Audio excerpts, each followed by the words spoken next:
देश के संसदीय इतिहास में बिहार के मधेपुरा लोकसभा सीट की अपनी अलग पहचान है।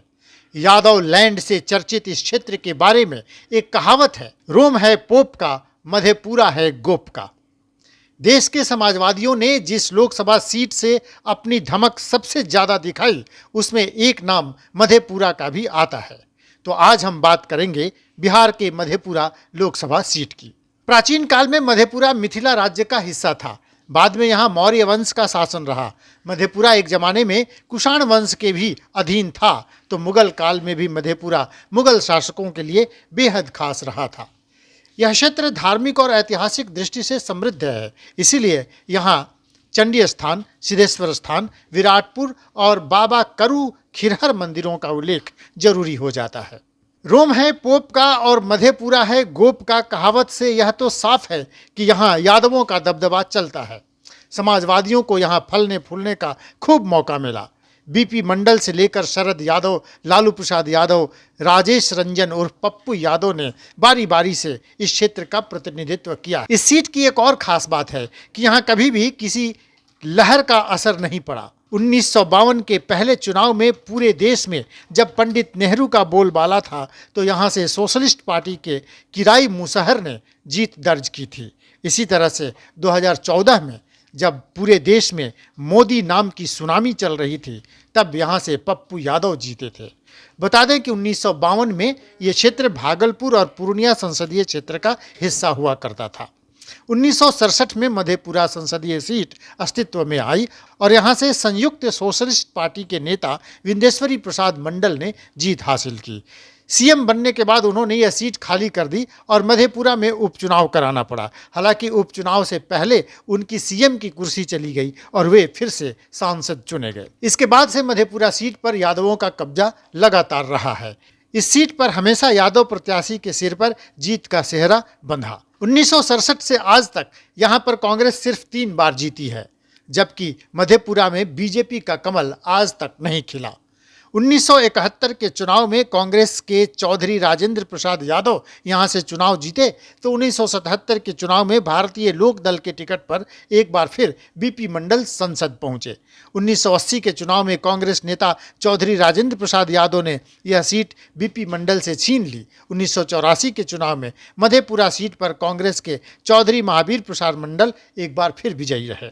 तो 1989 में जनता दल के चौधरी रामेंद्र कुमार यादव ने यहां से अपना परचम लहराया। बाद में जेपी आंदोलन से निकले नेता शरद यादव ने मधेपुरा को अपना कर्मभूमि बनाया। हालांकि वे रहने वाले थे मध्य प्रदेश के। 1991 और 1996 में शरद यादव जनता दल के टिकट पर मधेपुरा से जीतकर संसद पहुंचे। 1989 में राजद प्रमुख लालू प्रसाद यादव मधेपुरा से सांसद चुने गए, तो 1999 में शरद यादव जदयू के टिकट पर फिर मधेपुरा से बाजी मार ली। इसी तरह 2004 में एक बार फिर लालू प्रसाद मधेपुरा से सांसद चुने गए। इस चुनाव में लालू प्रसाद छपरा और मधेपुरा दोनों जगह से लड़े थे और दोनों सीट जीत ली थी। बाद में उन्होंने मधेपुरा सीट छोड़ दिया। इसके बाद हुए उपचुनाव में राजद के टिकट पर ही पप्पू यादव लोकसभा पहुंचे, लेकिन 2009 में एक बार फिर शरद यादव जदयू के टिकट पर लड़े और चुनाव जीत गए।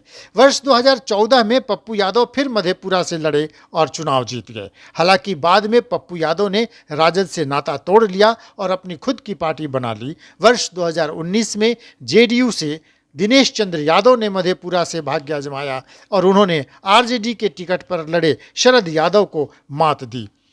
इस तरह मधेपुरा से मौजूदा सांसद हैं जदयू नेता दिनेश चंद्र यादव। हालांकि दिनेश चंद्र यादव के बारे में एक चर्चा ये भी है कि अगर महागठबंधन में मधेपुरा से राजद की दावेदारी बढ़ती है, तो जेडीयू इनकी सीट भी बदल सकती है। वैसे भी ये पहले खगड़िया से सांसद रह चुके हैं। बताते चलें कि मधेपुरा जिला का गठन 1 मई 1981 को हुआ, लेकिन मधेपुरा लोकसभा क्षेत्र के रूप में 1967 में ही अस्तित्व में आ गया था।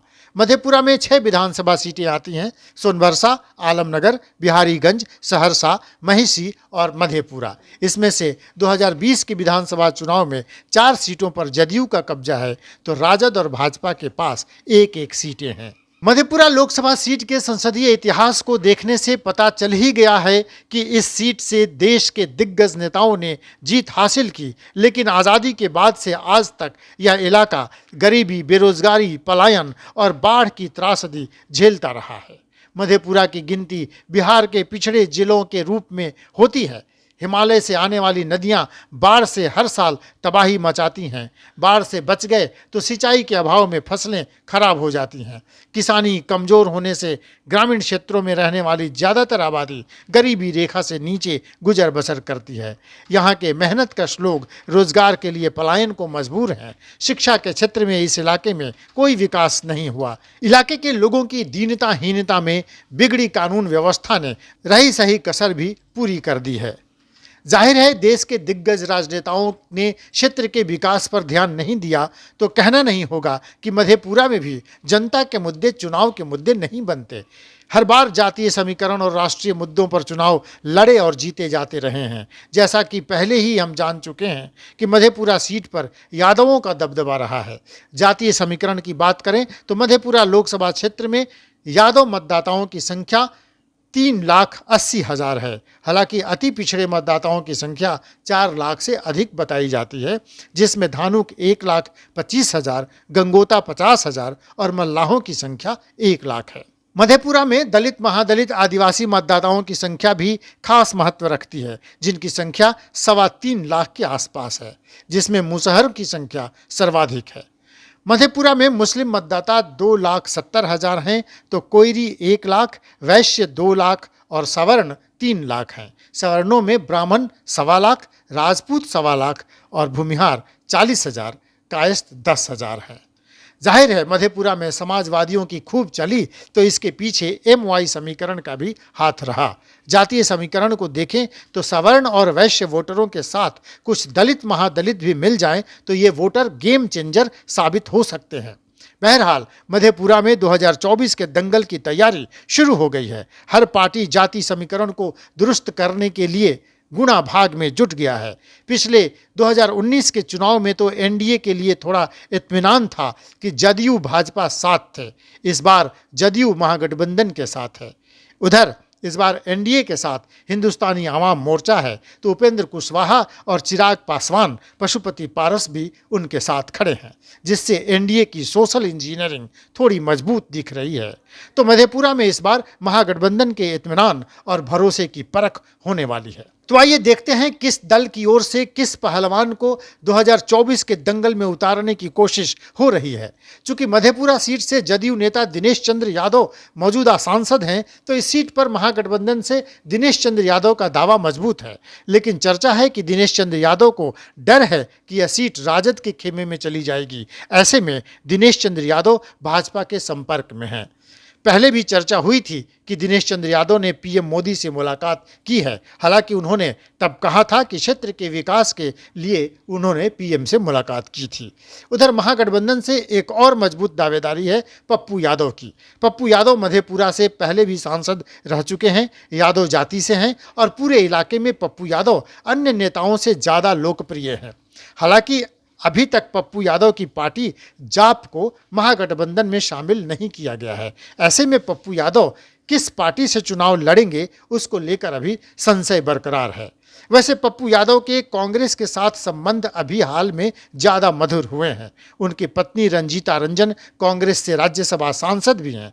जन अधिकार पार्टी के कांग्रेस में विलय की भी चर्चा हो रही है, लेकिन कांग्रेस को मधेपुरा की सीट राजद दे देगी ऐसी संभावना कम दिखती है। ऐसी स्थिति में पप्पू यादव अगर महागठबंधन से चुनाव लड़ते हैं तो उन्हें पूर्णिया की सीट भी दी जा सकती है।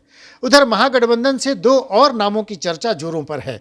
कहा जा रहा है कि पूर्व सांसद शरद यादव के पुत्र शांतनु बुंदेला मधेपुरा से अपने पिता की विरासत को संभालना चाहते हैं। सियासी गलियारे में चर्चा है कि शरद यादव के पुत्र शांतनु बुंदेला यादव को महागठबंधन से टिकट मिल सकता है।